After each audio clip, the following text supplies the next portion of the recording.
In the soft glow of a Philadelphia kitchen, Daniel Harper sat at the worn oak table, his fingers tracing the edges of a family photo album, while his children, 12-year-old Lily and 9-year-old Noah, buzzed with excitement around him, their voices a mix of giggles and whispers as they planned a secret surprise for their mother Sarah, who was away in New York for a week-long business trip at her high-stakes marketing firm. Daniel, a structural engineer, who had once dreamed of designing skyscrapers but chose a quieter role to be home for his kids, smiled warmly at Lily's serious expression as she carefully glued a pressed flower into a scrapbook filled with family memories, a gift they hoped would bring Sarah to tears of joy when they surprised her at her hotel. Noah, his small hands dusted with flour from helping Lily bake a cherry pie, their mother's favorite, chimed in with ideas about how they'd present it, maybe with a song or a funny dance, his brown eyes sparkling with the innocence of a boy who still believed surprises could fix anything. Sarah, the ambitious executive of a tech startup called Brightpath, had been pulling away lately, her texts short and her calls rushed, always citing meetings or deadlines, and though Daniel never voiced his unease, the weight of her absence settled like dust in their home. He glanced at his phone, a new message from Sarah blinking on the screen. Landed in NY, super busy, don't call, and he felt a familiar pang, not quite doubt, but a quiet ache for the woman who used to laugh with him over late-night coffee. Lily, her dark curls falling over her face as she worked, looked up and asked Dad, "Do you think Mom will really like this? She doesn't always love surprises." And Daniel chuckled, pushing down his own flicker of worry, saying, "She'll love it because it's from you two. It's not just a gift. It's us showing her we're still her team." The idea had sparked that morning when the kids realized their school break overlapped with Sarah's trip, a rare chance to do something bold, and Daniel had spent the afternoon booking train tickets for the next day and a room at a modest hotel near the upscale Grand Meridian, where Sarah was staying under her company's name. He imagined the moment they'd knock on her door, Lily holding the scrapbook, Noah clutching the pie box, and him filming their faces. As Sarah opened the door, her tired eyes lighting up with shock and love. Noah bounced in his chair, asking, "How long is the train ride?" Dad and Daniel replied, "3 hours, buddy. We'll be there by noon. Plenty of time to make her day before she's back to her meetings." The kitchen smelled of cherries and warmth, the yellow light casting soft shadows as Lily sketched a title page for the scrapbook. Our Family Story, her handwriting neat and deliberate, while Noah taped a tiny paper heart to the cover, his tongue sticking out in concentration. Daniel watched them, his heart swelling with pride, but also something heavier, a yearning for the closeness he and Sarah once shared, before her career became a wall between them. He'd given up a promotion last year to stay flexible for the kids, to be the one who drove Lily to art classes and cheered at Noah's soccer games, believing that's what a modern family needed. But sometimes he wondered if Sarah noticed. Lily's voice broke his thoughts. "Dad, are you sure Mom's at that hotel? She didn't say much about it." And Daniel nodded, forcing confidence. "Yeah, she sent me the details. Room 912, 9th floor. We'll just pop in. Give her the gifts and head back. No fuss." Noah grinned. "Will she cry like in movies?" And Daniel laughed. "She might, buddy, or she'll laugh so hard she'll hug us all at once." The kids scurried to pack their backpacks, Lily tucking the scrapbook carefully inside and Noah insisting on carrying the pie himself, his small frame puffed with responsibility. Daniel opened his laptop to confirm the train tickets, 7 a.m. departure standard class by the window, so the kids could watch the world blur by, and he felt a surge of purpose. This was for Sarah, but also for them to prove their family was still whole. He glanced at the photo album open to a picture from last summer. Sarah mid-laugh, her arm around Lily at a beach, but her phone was in her other hand, half her attention elsewhere, and Daniel closed the album gently, not wanting to dwell. The clock read 10 p.m. and he ushered the kids to bed, Lily hugging him tightly, whispering, "I hope this works, Dad," and Noah mumbling, "I bet Mom eats the whole pie." Alone in the kitchen, Daniel checked his phone again. No new messages from Sarah, but he typed a quick one, "Won't bother you, just hope you're okay, love you." Then hesitated and deleted it. He stood and tidied the counter, the scrapbook and pie safe. in the fridge, and as he turned off the light, he felt a quiet resolve tomorrow they'd bridge the gap. Sarah's work had carved tomorrow, they'd be a family again. The train to New York hummed along the tracks, its steady rhythm a backdrop to the Harper family's quiet anticipation. As Daniel sat by the window, his eyes tracing the blur of Pennsylvania fields, while Lily sketched in the scrapbook her pencil, scratching softly, and Noah clutched the cherry pie box, his small hands careful not to tilt it. The morning light filtered through the carriage, casting a golden glow on Lily's dark curls, as she added a doodle of their family holding hands, a hopeful image for Sarah to see when they surprised her at the Grand Meridian Hotel, and Daniel felt a swell of pride watching her focus, though his mind wandered to the text Sarah had sent last night. In meetings all day, don't call its curtness like a pebble in his shoe. Noah, his sneakers swinging above the floor, broke the silence. Dad, will Mom eat the pie right away or save it? And Daniel smiled, saying, she'll probably take one bite and hug you for it, buddy, which made Noah beam, his gap-toothed grin lighting up the seat. The train was half full, other passengers reading or typing, but the Harpers felt like a small island, their mission binding them in a bubble of excitement and nerves. And Daniel opened his phone to check Sarah's message again, its words unchanged. Hand cold, stirring a memory of her recent photos in their family album, always turned away, phone in hand, or eyes on her laptop, never fully present. Lily glanced up, her brown eyes sharp. Dad, are you sure Mum's at that hotel? She didn't say it clearly. And Daniel nodded, forcing a steady voice. Yeah, sweetheart. Room 912. She texted me the booking details, but his fingers tightened around the phone, a flicker of doubt creeping in as he recalled Sarah's vague replies over the past month. Noah, oblivious to the tension, chatted about how he'd tell Sarah to eat the pie with ice cream, and Lily rolled her eyes, but smiled, her pencil pausing as she added a star to her sketch, whispering, "This is for Mom to remember us." The train rocked, gently, and Daniel's thoughts drifted to the early years when he and Sarah would stay up planning their future. Her ambition a fire he admired, even when it meant he took the back seat, turning down a lead engineer role to be the one who packed lunches and read bedtime stories. He'd never regretted it, not really. But lately Sarah's distance felt like a wall he couldn't climb. Her calls cut short, her smiles in photos polite but empty, and he wondered if this surprise was as much for her as it was for him to prove their bond wasn't fading. Lily's voice cut through. Dad, you're staring at nothing. And he blinked, chuckling, just thinking about how surprised Mum will be, which wasn't a lie, but not the whole truth either. The train passed a river, its surface glinting like a promise, and Noah leaned against Daniel, dozing off the pie box safe in his lap, while Lily flipped through the scrapbook, pointing out a page with a photo of Sarah teaching her to ride a bike, her voice soft. I hope she likes this one. It's my favorite. Daniel nodded, his throat tight, because in that photo Sarah's laugh was real, her eyes on Lily, not her phone. And he wanted that Sarah back, the one who'd dance with him in the kitchen, not the executive who barely looked up from her emails. He opened their family album on his phone, scrolling through recent pictures, outings to the park, dinners at home. But Sarah was always half there, typing or glancing away, and he moved her latest text to a private folder, not wanting the kids to see its sharpness.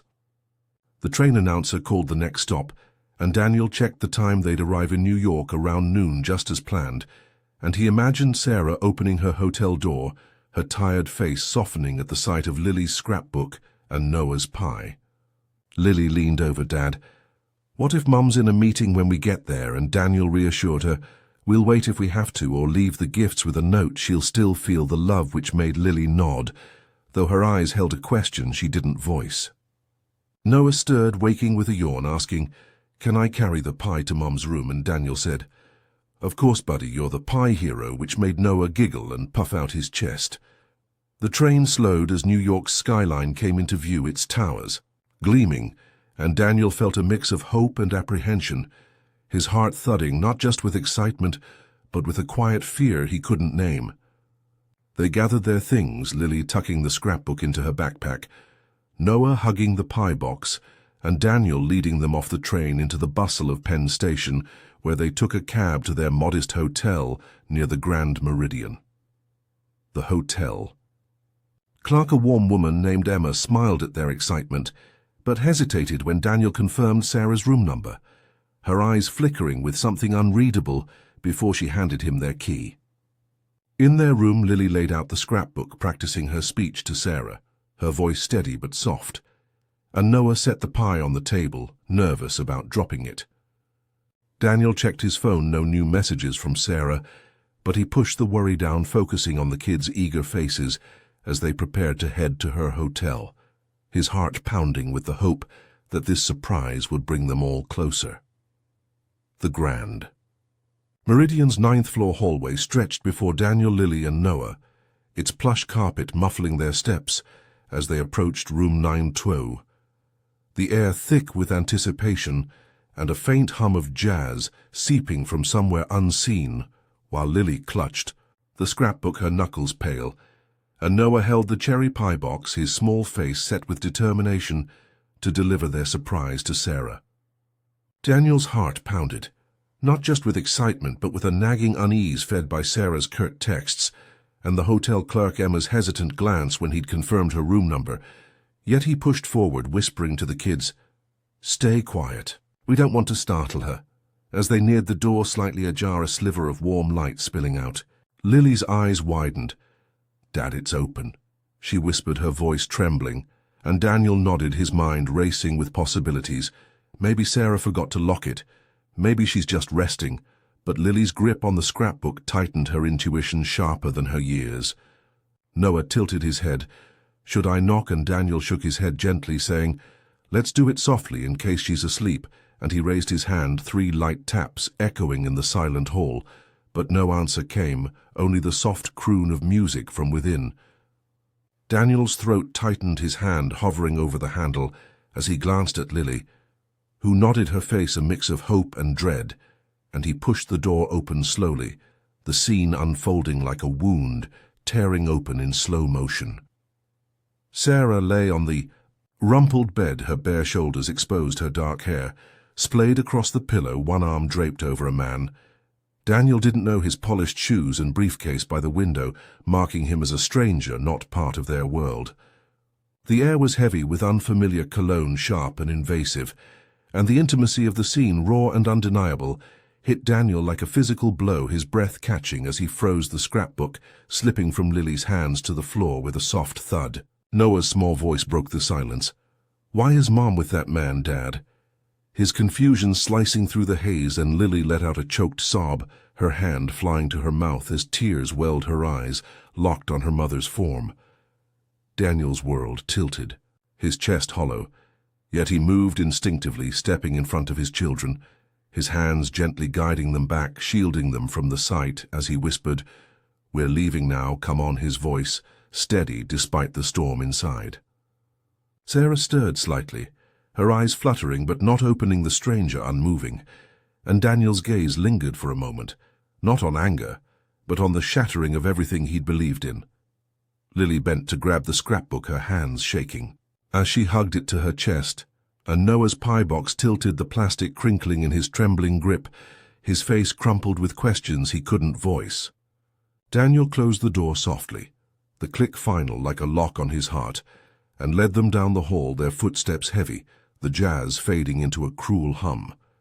In the elevator, Lily pressed against Daniel, her tears silent, and Noah stared at the pie box, mumbling she didn't even see it, his voice small and lost. Daniel's hand rested on Noah's shoulder, his other arm around Lily, his own pain buried deep to keep them steady as they reached the lobby where Emma the clerk looked up, her kind eyes widening at their ashen faces, but she said nothing, only nodded as Daniel muttered, "We're checking out." The lobby's brightness felt mocking, the chandeliers gleaming as if nothing had shattered, and Daniel guided the kids to a bench, his mind numb yet racing with what to do next, how to protect them from this wound. Lily's voice, barely a whisper, broke through, "Dad, why would Mum do that?" And Daniel knelt before her, his eyes meeting hers. "I don't know, sweetheart, but we're going to be okay. I promise, though." The words felt hollow against the truth they'd seen. Noah's lip quivered. Was that man her friend? And Daniel swallowed hard. Maybe a co-worker buddy, let's not think about it now. His voice gentle but firm to keep Noah from spiraling. The taxi ride to Penn Station was silent, the city's bustle. A blur outside as Lily stared out the window, her scrapbook unopened on her lap, and Noah hugged the pie box, his earlier excitement replaced by a quiet that broke Daniel's heart. Daniel's phone stayed untouched in his pocket. No urge to check for Sarah's messages, only a dull ache where hope had been, and he thought of the family album at home, its pages now a lie. The train platform loomed ahead, and Daniel bought tickets. Home, his movements mechanical, as he ushered the kids aboard their standard-class seats by the window, feeling like a cage for their grief. Lily leaned against him, her warmth a small anchor, and Noah set the pie box on the seat beside him, its plastic top cracked from his tight grip, a mirror of their fractured day. Daniel looked at his children, their faces etched with pain he couldn't erase, and felt a resolve stir beneath his devastation, not to confront Sarah, not yet, but to be the father they needed now. The train's whistle sounded a mournful note as it pulled away from New York, carrying them back to Philadelphia. Their surprise undone their hearts heavier than the gifts they'd brought. Back in Philadelphia, the Harper home felt like a hollow shell, its once warm kitchen now cold, as Daniel sat at the dining table, staring at the unopened scrapbook and the cherry pie, its cracked container, a silent reminder of their shattered surprise, while Lily and Noah slept upstairs, their small bodies curled under blankets hiding from the pain of what they'd seen in Sarah's hotel room. Daniel's hands trembled as he wrote a note on a single sheet of paper. "We saw you, please explain," and placed it beside the scrapbook on the kitchen counter, his heart a tangle of grief and disbelief as he tried to keep the routine normal for the kids, making breakfast and driving them to their grandmother Ellen's house for the day. Sarah returned that evening, her face a mask of fury, as she stormed through the door accusing Daniel of stalking her and fabricating lies about her business trip, shouting, "You dragged our kids to my hotel to spy on me.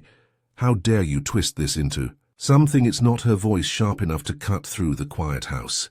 Daniel stood silent, his eyes hollow as Sarah claimed she was meeting a colleague, and he'd misunderstood, but before he could respond, she left slamming the door, and by the next morning, a police officer stood at his doorstep with a court summons.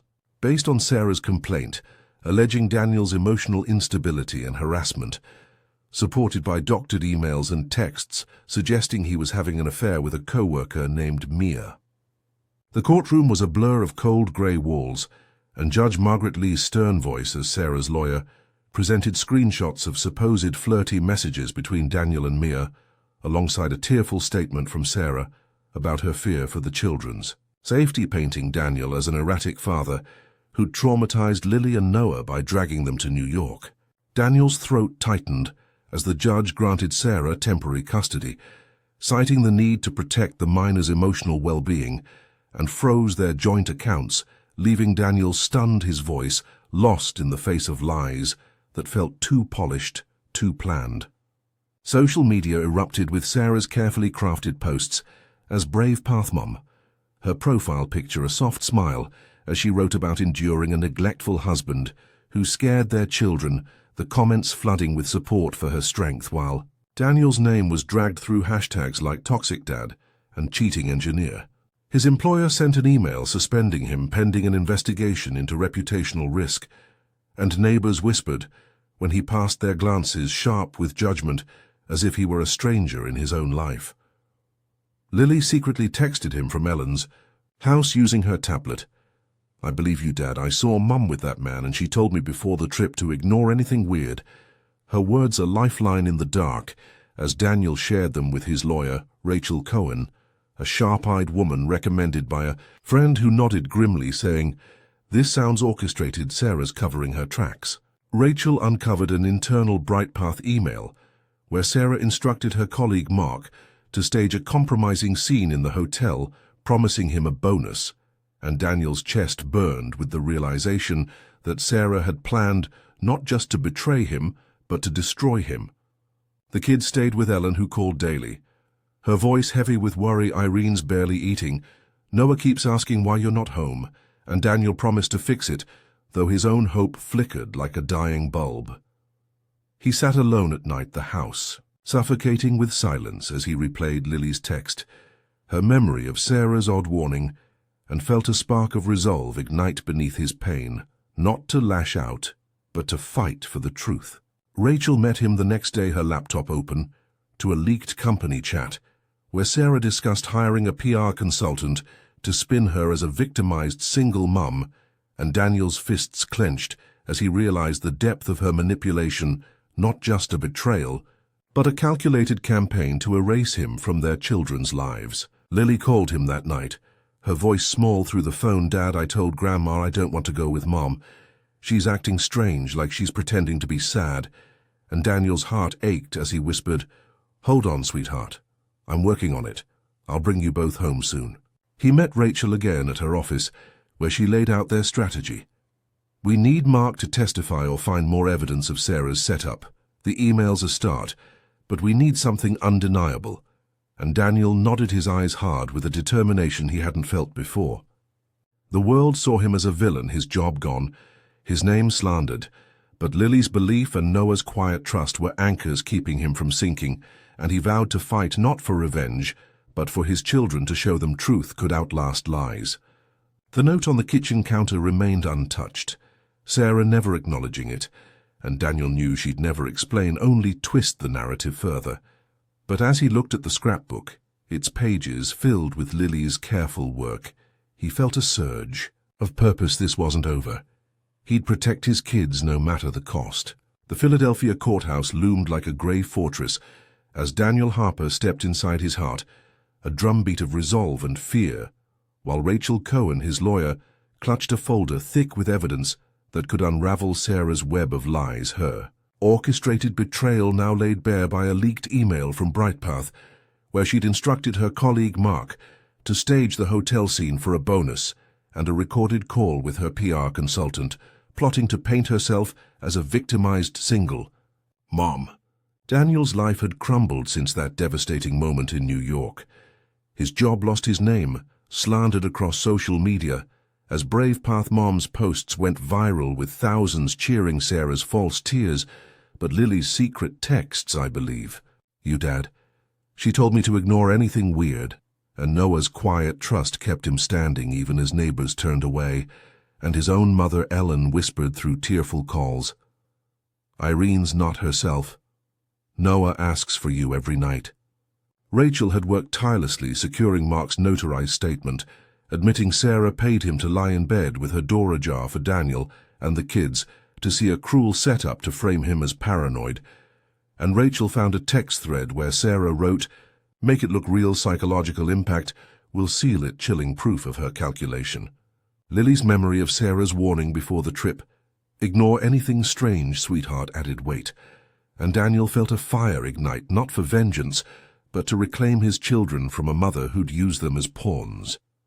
The courtroom was packed, the air heavy with whispers as reporters lined the back, their pens poised, and Sarah sat across from Daniel, her grey suit pristine, her face composed, but her eyes flickering with unease as Judge Margaret Lee took the bench, her gaze sharp as she opened the hearing. Rachel stood, her voice clear. "Your Honor, we submit evidence proving Sarah Harper staged a false scenario to defame Daniel Harper with intent to gain custody and manipulate public perception. And she presented the hotel footage unaltered, showing Sarah and Mark in bed, the door deliberately open, Lily's soft sob audible in the background. The screen then played Sarah's call with her PR consultant. "I need the public to hate him. Make me the suffering mom." Her tone cold and calculated, and Mark's statement followed, confirming he was paid to act under Sarah's direction. His voice trembling in the notarized video, "I didn't know she'd hurt her kids like that." Sarah's lawyer objected, claiming Mark was a disgruntled employee, but Rachel countered with the email and texts undeniable in their clarity, and the courtroom fell silent as Judge Lee's eyes narrowed on Sarah. Daniel sat still, his hands clenched, not with anger but with the weight of truth finally spoken, and Lily's words echoed in his mind. "I knew you didn't do anything wrong, Dad. A beacon through the storm." Sarah stood, her voice rising. "It's all lies. Mark's framing me. I'm the victim here. but her words cracked her composure, slipping, as the judge raised a hand silencing her. "Ms. Harper, this court has seen enough. The prior ruling is reversed. Temporary custody is granted to Mr. Harper pending a criminal investigation into your actions for defamation and psychological harm to minors." Sarah's face twisted. "No, you can't take my children." Her shout echoing as bailiff stepped forward, and Daniel exhaled a bead of sweat, rolling down his temple not from fear, but from release as the weight of months lifted.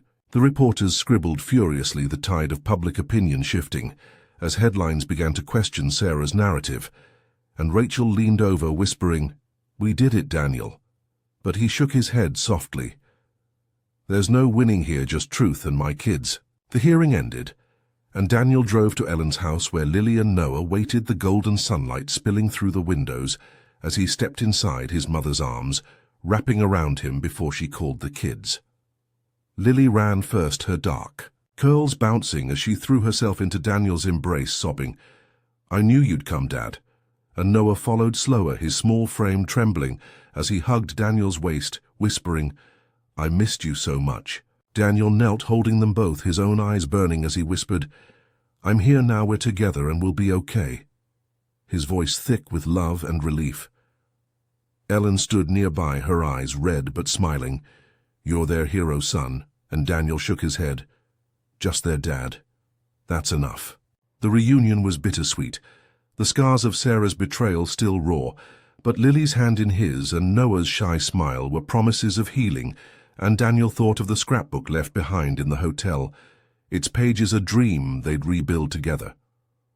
Rachel called later, "The media's turning Lily Adams from NBC wants your story.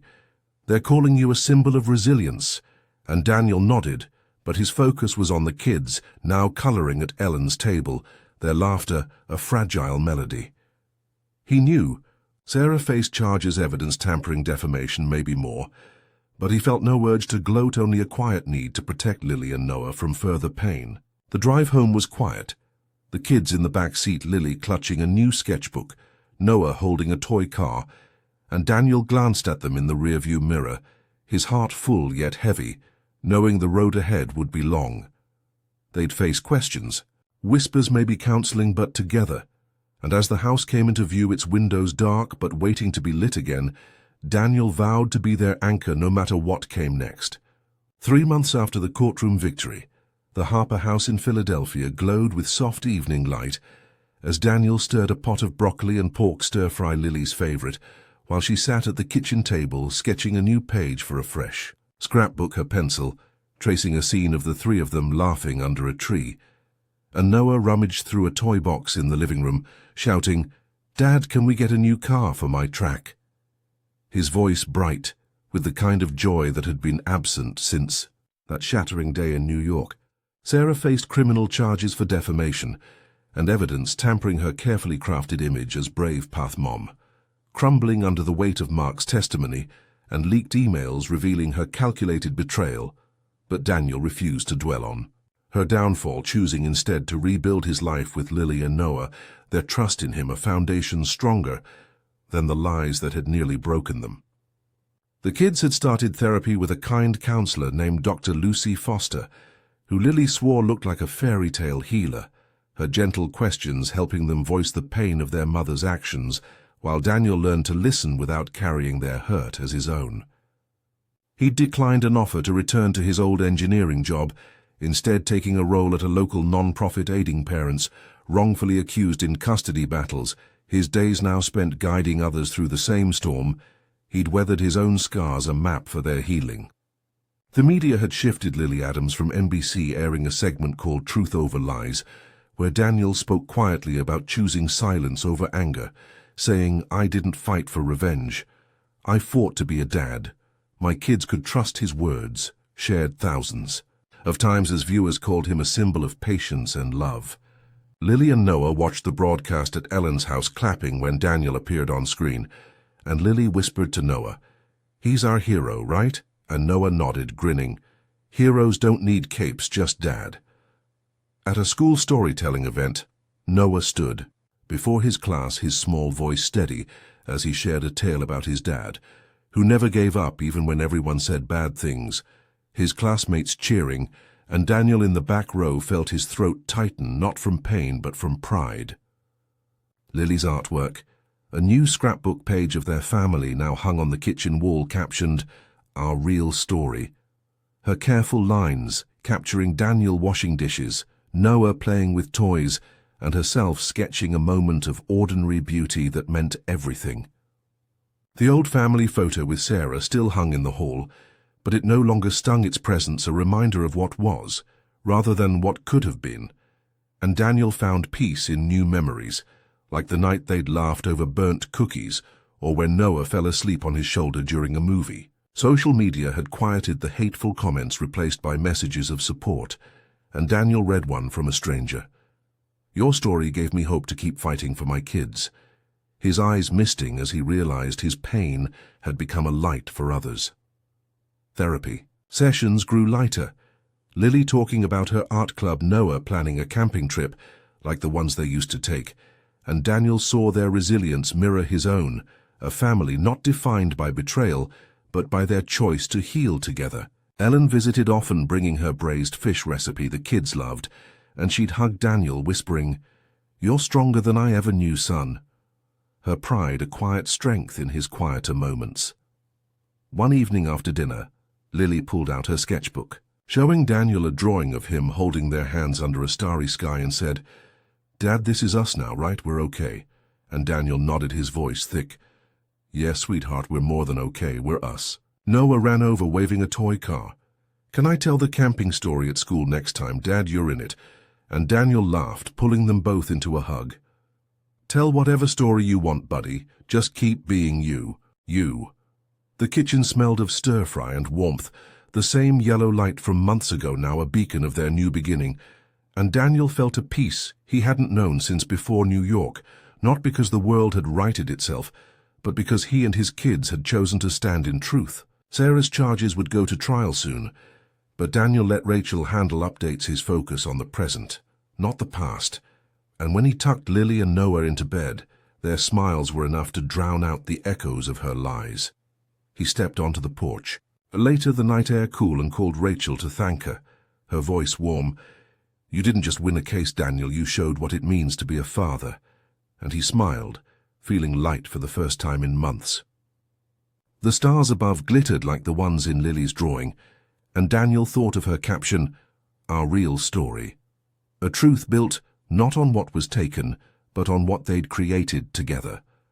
The house, once a corpse of their old life, now hummed with laughter and small victories, and as Daniel turned off the kitchen light, he knew no surprise could be more beautiful than this peace they'd fought for.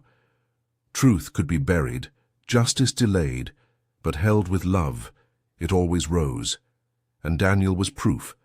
An ordinary father could be a hero.